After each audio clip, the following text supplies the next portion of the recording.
think it's massively important that we not only do we use our green spaces as much as possible, and we protect them, which is something that I know in Barnet there were lots of green spaces that are a risk of being built on.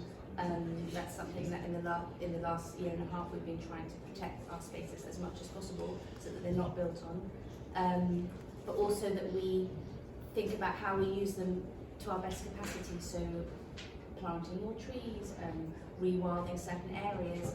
And I think there's actually a big thing that for me is of interest is all the incidental green spaces. So we talk a lot about our parks, but we don't really do anything with our incidental spaces. So all the green verges, and we've got so many of them in Barnet, all the green islands in between roads.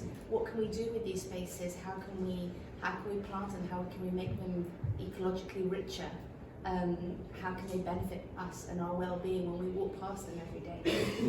How can we connect these green spaces to each other? At the moment in Barnet we have a situation where we have these parks that have their own sort of ecosystems, but between the parks can we create green corridors to connect one to the other?